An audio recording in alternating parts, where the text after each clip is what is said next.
C'est parti pour l'œil de l'expert. Vincent Martin, c'est avec nous. Vous êtes directeur général de Wakerstone. Bonjour Vincent. Bonjour Pauline.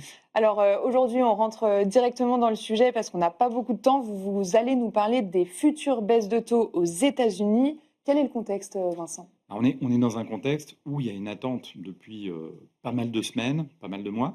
Il faut savoir que les États-Unis ont augmenté leur taux depuis 2022 de façon très forte. Mm, Et maintenant, qu'est-ce qui se passe après? c'est On a ça. eu Donald Trump qui a été très insistant sur c'est trop tard, il faut aller plus vite. Mm. Ça crée un stress. Et à Jackson Hole, on a Jérôme Powell qui valide qu'il va y avoir un programme de baisse de taux. Alors, on est plutôt sur du 0,25 pour le moment, mais c'est imminent. Mm. C'est le En mois de septembre.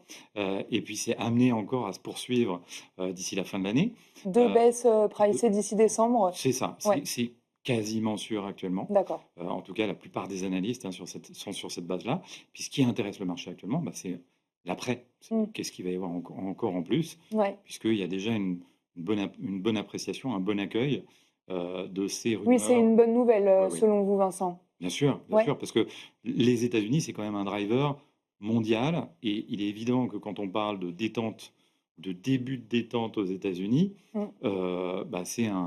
on va dire, c'est des belles perspectives pour le monde entier, même si d'autres zones fonctionnent un peu différemment. Peut-être on peut mettre en perspective avec la zone euro et la BCE qui va peut-être plutôt faire une pause. Oui, alors c'est vrai que la BCE a été très en avance par rapport à ces sujets-là. On a des baisses de taux de 0,25 depuis juin 2024, et on atteint des planchers, on va dire, où là, on ne peut plus descendre au On niveau de la arrive au zone taux euro. neutre C'est ça. en Donc zone la euro. BCE a déjà fait son travail, mais effectivement, elle est un peu cavalier seule. Mm. Elle attendait effectivement que la Fed enfonce le clou. Donc Ouais. on est dans une période où on va quand même garder des taux aux États-Unis, et on a des taux bas en Europe, mais attention. Faut regarder les taux réels aussi, parce qu'il y a des risques politiques Mm. qui font que on a des spreads de taux qui s'écartent. Les futures baisses de taux de la Réserve fédérale américaine, euh, quelles conséquences vont-elles avoir sur les investissements financiers, Vincent? Alors sur les investissements, de toute façon, c'est une bonne nouvelle dans son ensemble.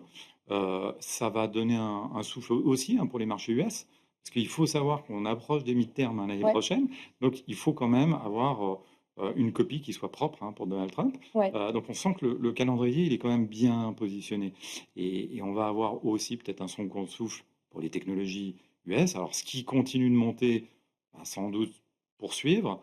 Il ne faut pas acheter n'importe Mm, quoi. mm. Donc, il est évident que si on part sur des marchés actions, il ne faut pas acheter n'importe quoi. Attention aussi, quand même, aux devises, tout ce qui est gouvernemental, parce que ce qui était une bonne opportunité pendant une période de pause, et qui Peut ne semblait un peu pas plus l'être défensif, voilà, forcément.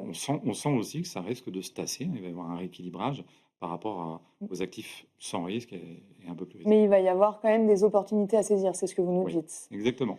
Et pour l'immobilier, quelles conséquences pourraient avoir des baisses de taux de la Réserve fédérale, Vincent? Alors, il est évident qu'aux États-Unis, c'est fortement attendu. Mm. Donc évidemment, tout l'entourage présidentiel attend, justement des baisses de taux, et puis même plus fortes. Ouais. Donc on entendra, je pense encore que c'est pas assez.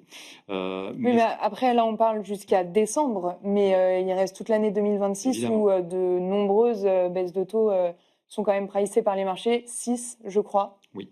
Voilà. Oui, oui, donc on n'est qu'au début de ce sujet, et il est évident que l'année 2026 va être une année avec beaucoup d'annonces. Ouais. L'adage en investissement, c'est il faut être opportuniste quand tout le monde a peur. Mm. Je crois qu'en France actuellement, on est dans une belle période Oui. d'opportunité, et il est évident que quand tout ça sera annoncé, quand tout ça sera beaucoup plus clair, on se dira peut-être que la deuxième partie de 2025 était la meilleure pour Mm. investir, notamment dans l'immobilier et même chez nous, parce qu'on dit que les taux sont encore un peu hauts à cause du risque politique actuel. Mais il est évident que quand vous achetez de l'immobilier, il y a des acteurs étrangers qui Mm. sont déjà intéressés par notre marché, et on sait aussi que les taux se renégocient. Donc la vraie question, c'est quel actif on achète, Mm. et un actif qui soit suffisamment décoté, soit voilà, qui, sur les 2 dernières années en tout cas, a eu un niveau d'appréciation un petit peu plus intéressant. Parce que tout le monde se jetait sur l'immobilier il y a de ça 2 ans. Oui. Aujourd'hui, tout le monde a un peu peur en se disant oui, mais les taux sont hauts. Non, non, au contraire, on est dans une belle période d'opportunité. Merci beaucoup Vincent Martins, vous êtes directeur général de Wakerstone. Merci beaucoup d'avoir répondu à toutes ces questions. Et merci à vous de nous avoir suivis sur Bismart. Vous pouvez nous retrouver en replay sur bismart.fr. Vous pouvez aussi nous écouter en podcast sur toutes vos plateformes préférées et nous retrouver évidemment sur tous nos réseaux sociaux Bismart for Change. Merci à tous de nous avoir suivis. À plus tard.